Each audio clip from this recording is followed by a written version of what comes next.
Neste momento, a China está salvando o mundo e quase ninguém está dando crédito a eles. E eu imagino que se você faz isso, pelo menos está um pouco ciente do que está ao seu redor.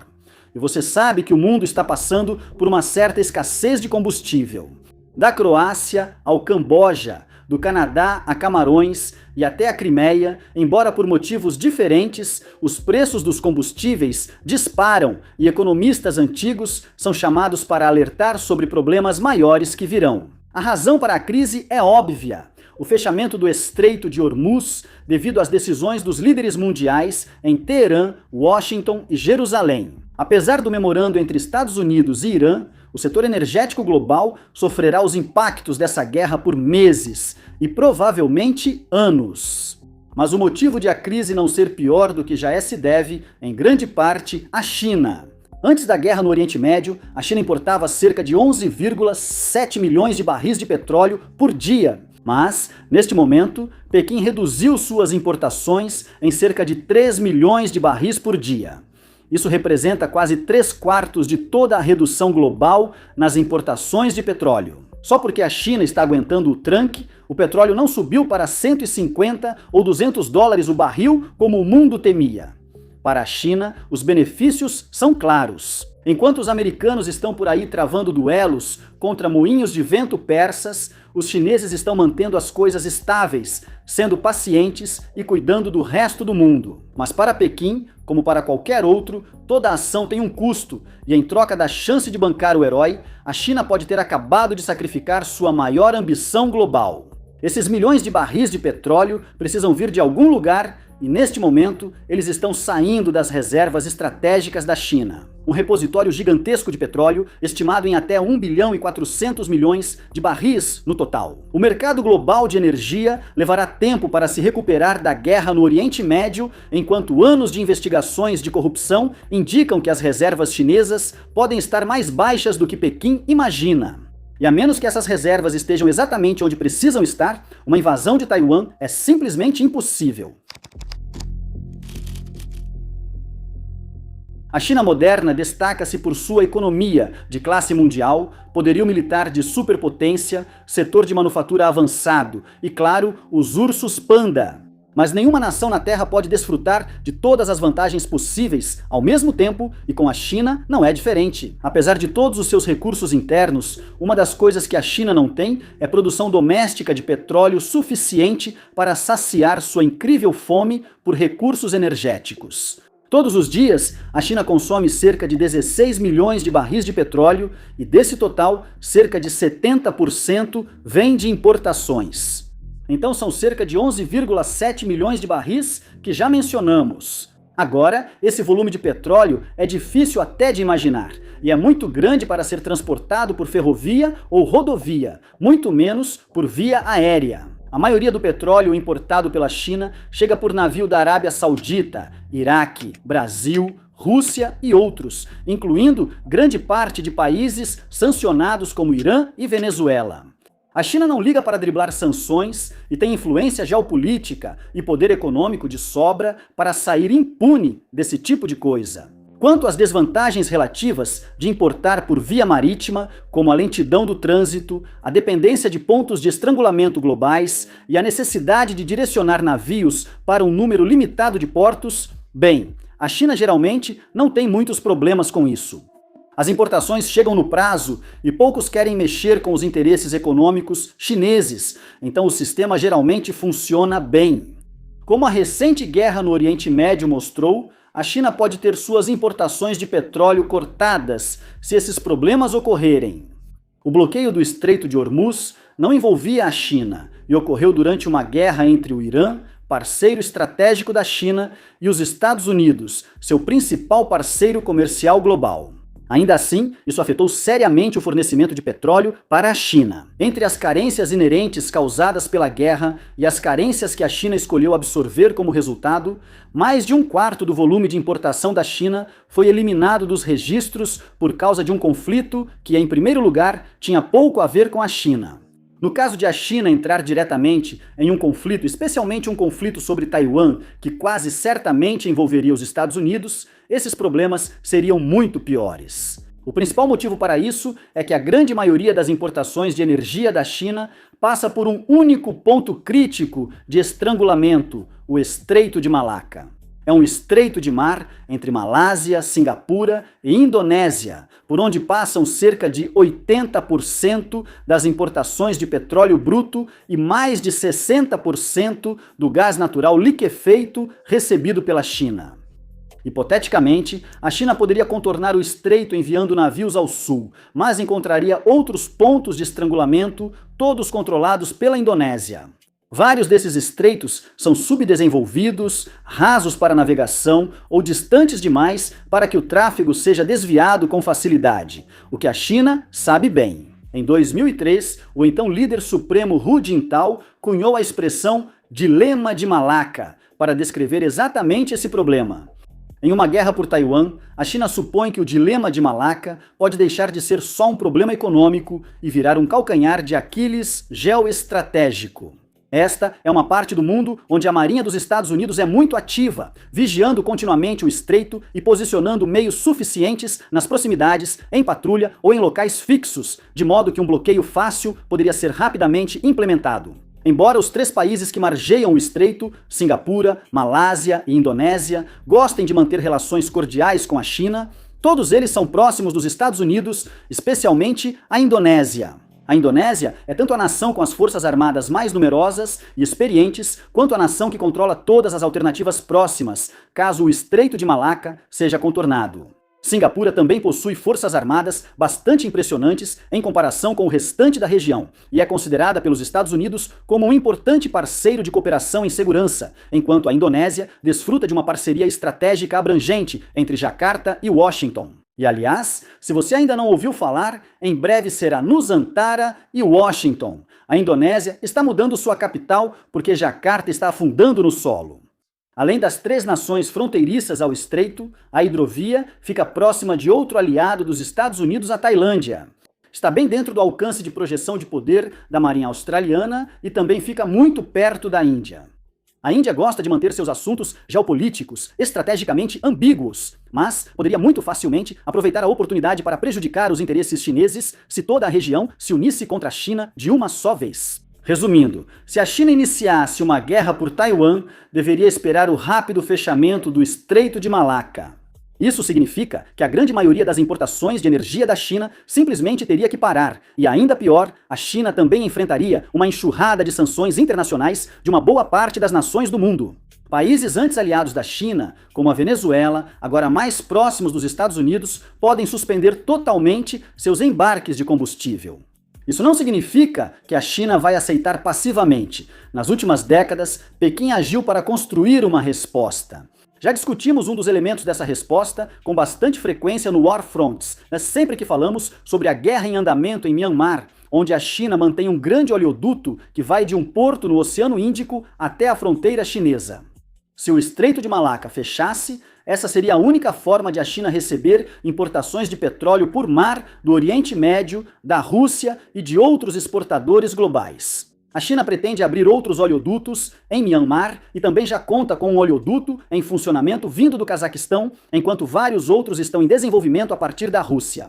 No pior caso, a China pode transportar petróleo por terra de Gwadar, no Paquistão, pelo corredor econômico China-Paquistão. Ela também pode transportar por terra, de forma limitada, em toda a região do Oriente Médio e Ásia Central, incluindo parceiros como o Irã, que usa o Mar Cáspio para acessar rotas importantes. Mas cada uma dessas possíveis alternativas vem acompanhada de problemas críticos. O porto de Myanmar pode ser bloqueado tão facilmente quanto o Estreito de Malaca, e tanto ele quanto o oleoduto do Cazaquistão podem ser destruídos pelo poder aéreo dos Estados Unidos.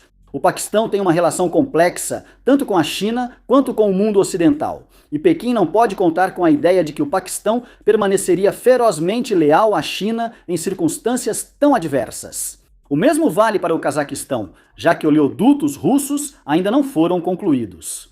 Então, caso tudo dê errado para a China de uma só vez, Pequim tratou de construir para si mesma a apólice de seguro definitiva, aquela enorme reserva estratégica de petróleo que mencionamos anteriormente.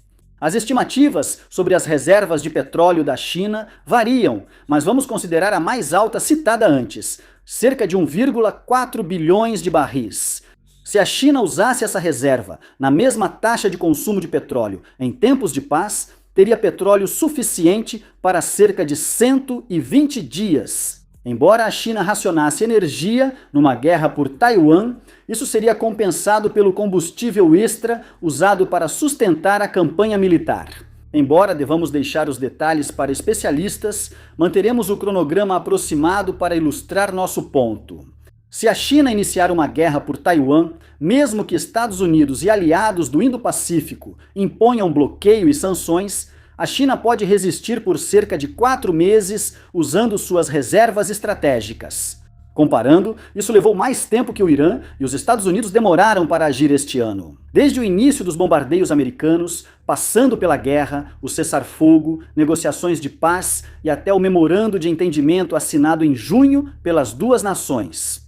Muita coisa pode acontecer em 120 dias, e se um ataque chinês a Taiwan sair perto o bastante do planejado, Pequim pode acreditar que conseguirá invadir, forçar a rendição de Taipei e convencer o mundo a deixar tudo voltar ao normal. Devemos lembrar que a reserva estratégica de petróleo da China não existe apenas para manter sua capacidade de iniciar uma guerra. Esse é um ativo geopolítico e econômico altamente relevante por vários outros motivos. A reserva permite à China cobrir falhas nas importações ou produção, reagir a agressões comerciais e absorver choques de mercado, como uma guerra com o Irã. Não é apenas um estoque para uma invasão de Taiwan. Ele simplesmente também serve como um estoque para uma invasão de Taiwan, além das outras vantagens que oferece. Antes de explicar como a China pode ter condenado a invasão de Taiwan antes mesmo do início, queremos falar rapidamente sobre o Fronts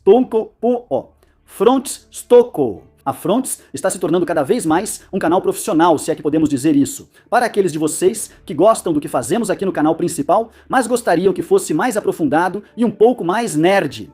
Publicamos 2 vídeos por semana, agora narrados por mim, sobre conflitos menos conhecidos que moldam nosso mundo. Publicamos 3 textos extensos de especialistas sobre conflitos da Ucrânia ao Sudão, Irã, Mali e outros.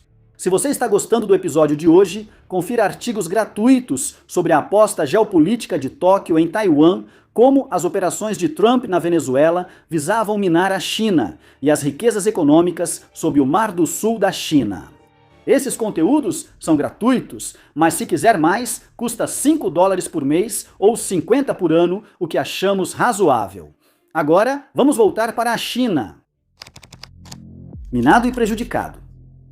Vamos deixar de lado a ideia de invasão de Taiwan por enquanto e focar no presente. Como dissemos, a China não é o único país com escassez de energia devido à guerra. No Irã, e por causa dos impactos secundários que devem deixar suas marcas por meses ou até anos daqui para frente. Mas por qualquer métrica possível, a China escolheu assumir uma parcela desproporcional do peso dessa crise global. Isso não é um acidente, e não é algo que a China precise fazer.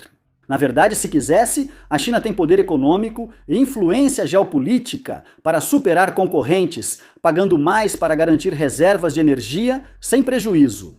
Então, o que a China espera alcançar? Bem, em parte parece que Pequim está reduzindo suas importações de petróleo, quase para provar a si mesma que pode se dar ao luxo de fazer isso. A China diversificou rapidamente suas fontes de energia renovável e nuclear na última década, modernizando a infraestrutura doméstica.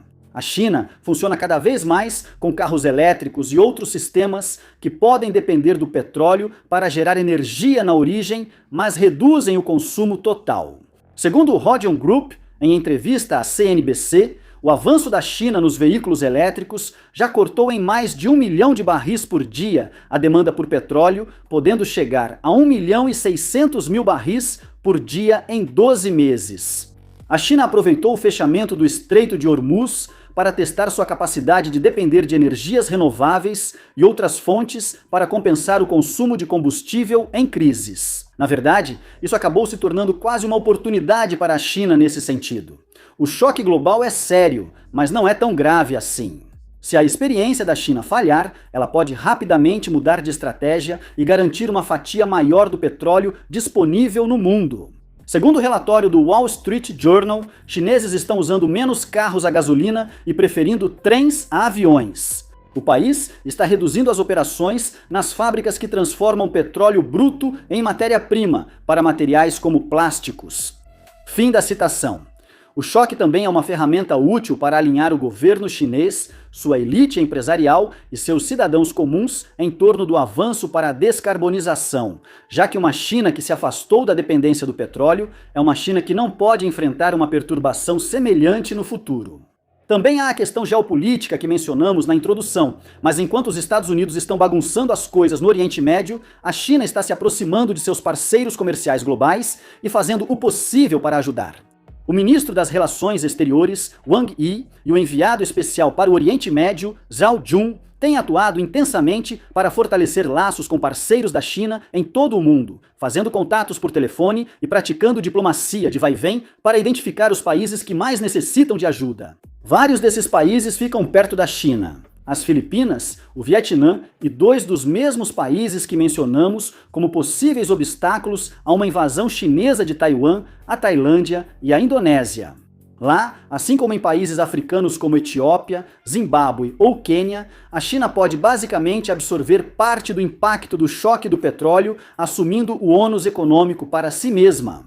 O petróleo, que iria para a China, pode ser redirecionado para países com mais necessidade, e essa não é uma estratégia que a China use só com o petróleo. Pequim tem revendido gás natural liquefeito, que já importou, vendendo esse GNL para o Japão, Coreia do Sul e outros países dispostos a pagar um valor mais alto. Eles mantêm as luzes acesas, a China vende caro e os países que ela ajuda acabam devendo uma grande dívida de gratidão. Essa estratégia pode gerar grandes dividendos para a China nas próximas décadas, enquanto Pequim busca ampliar seu soft power globalmente. Se a China invadisse Taiwan amanhã, o Japão não deixaria de apoiar Washington na defesa da ilha só por receber um pouco mais de GNL. Um gesto inesperado de generosidade de Pequim hoje pode gerar laços mais calorosos amanhã, novos acordos depois e uma reavaliação dos relacionamentos mais adiante. O mundo já está passando por um período de grande transição de poder há algum tempo.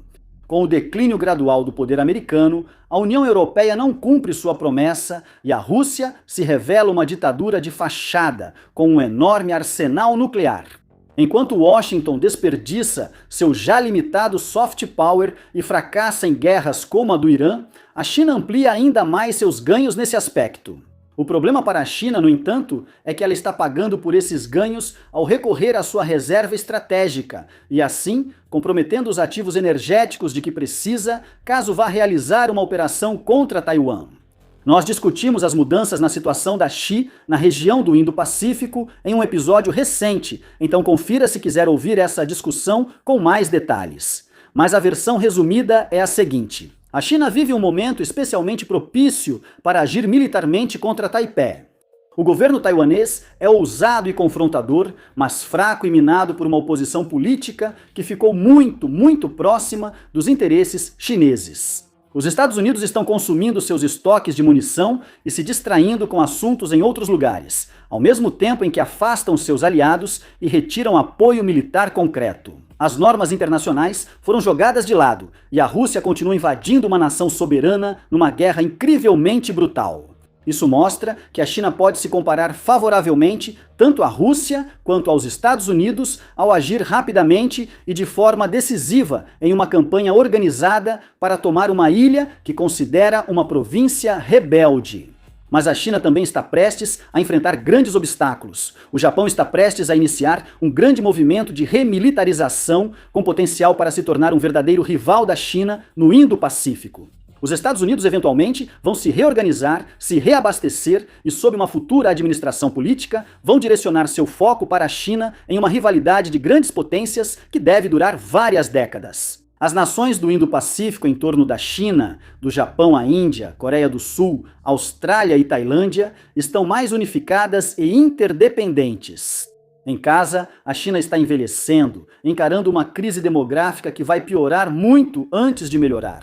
Tudo isso para dizer que a China enfrenta hoje uma situação geopolítica e doméstica mais favorável do que provavelmente encontrará novamente no futuro próximo ou médio. Se a China realmente quiser invadir Taiwan, então agora é a hora.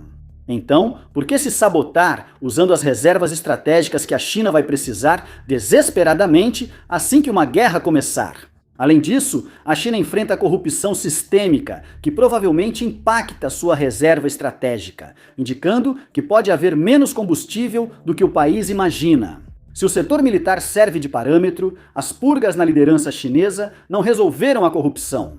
Toda a liderança da Força de Foguetes da China foi demitida nos últimos anos. E em 2025, o Pentágono dos Estados Unidos sugeriu que problemas de corrupção foram, em última análise, a razão pela qual um protótipo de submarino chinês afundou enquanto estava atracado.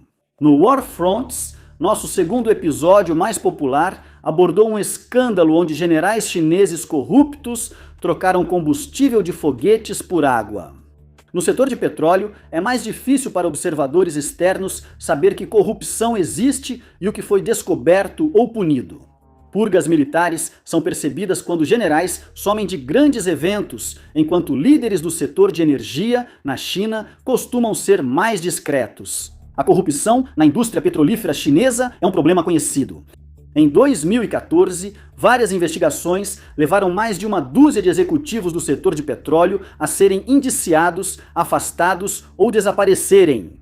Um escândalo recente mostrou que caminhões-tanque usados para transportar carvão industrial também eram usados para transportar óleos de cozinha. Em 2024, um alto executivo da Corporação Nacional de Petróleo da China foi acusado de receber grandes subornos. A mais recente indicação de que ainda há problemas reais a identificar. Se a China já usa reservas estratégicas de petróleo para ajudar outros países a lidar com a guerra envolvendo o Irã, é possível que tenha menos petróleo disponível do que se imagina. Apesar de o consumo doméstico de petróleo poder ser compensado com fontes alternativas de energia, isso não vale para o equipamento militar chinês.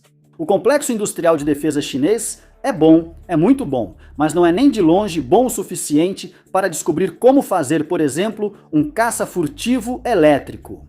E ainda está a anos de distância de lançar seu primeiro porta-aviões movido à energia nuclear, muito menos outros navios de guerra de superfície que dependeriam de qualquer coisa além de combustível convencional.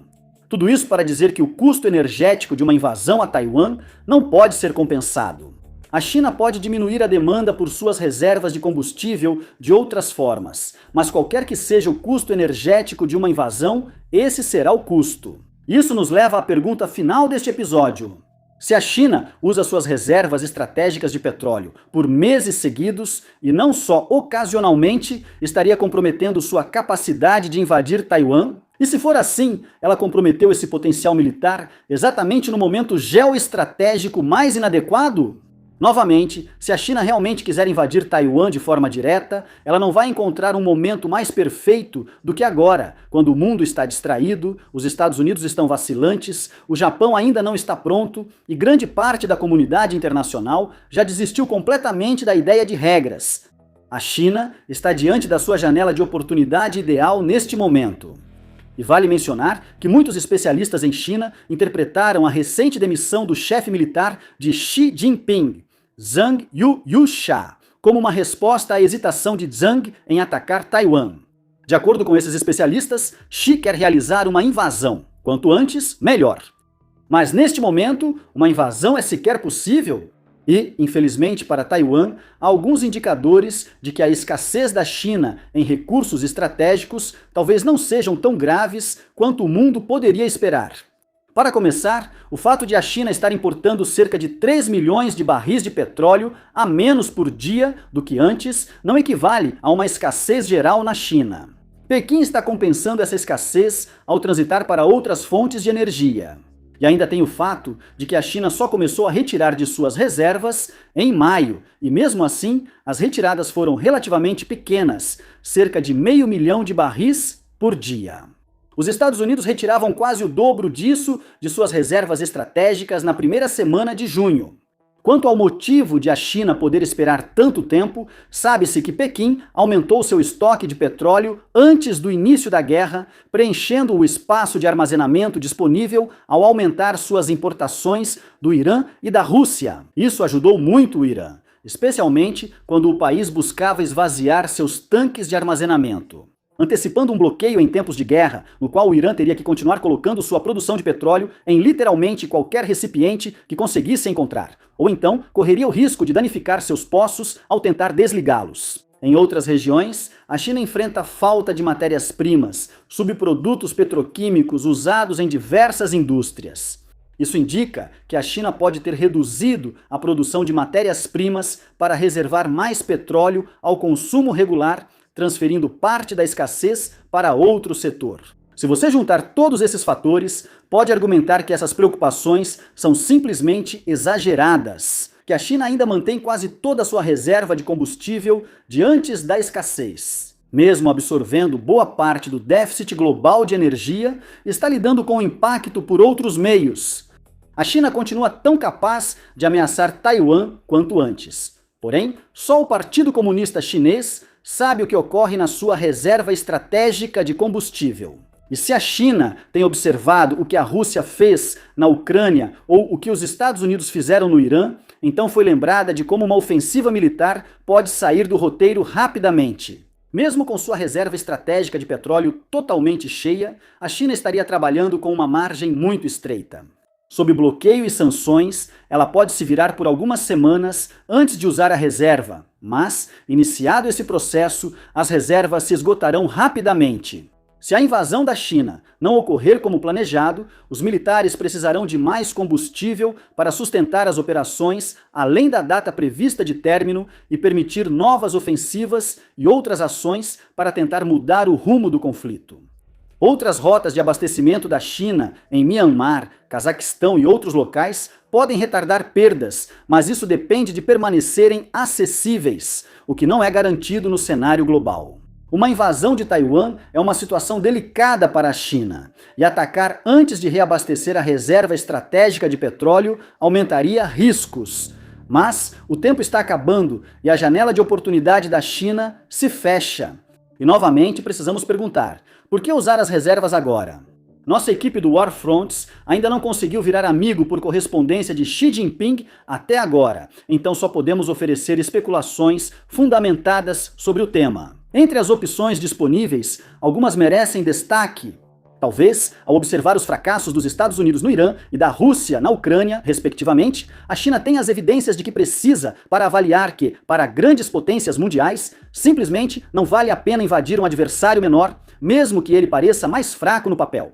As forças armadas convencionais de Taiwan, suas capacidades de drones e mísseis, além do terreno desafiador da ilha, tudo isso sugere que Taiwan poderia ser uma pedra no sapato da China, assim como a Ucrânia e o Irã foram para outros países. A provável intervenção dos aliados de Taiwan e a importância crucial dos semicondutores taiwaneses para motivar uma resposta global são suficientes para que a China conclua que simplesmente não vale a pena dar esse passo. Alternativamente, a China pode acreditar que os benefícios globais que pode obter ao usar seu soft power neste momento são maiores do que os benefícios que poderia ter ao atacar Taiwan. Talvez a China prefira esperar as próximas eleições em Taiwan para ver se a oposição pró-Pequim vence, apostando nesse resultado, mesmo que isso dificulte uma possível invasão. Ou, se considerarmos a possibilidade de uma grande mudança de tom no restante de 2026, até agora existe a chance de que o mundo finalmente tenha dado sorte e Pequim tenha decidido silenciosamente abandonar novamente a perspectiva de uma invasão a Taiwan.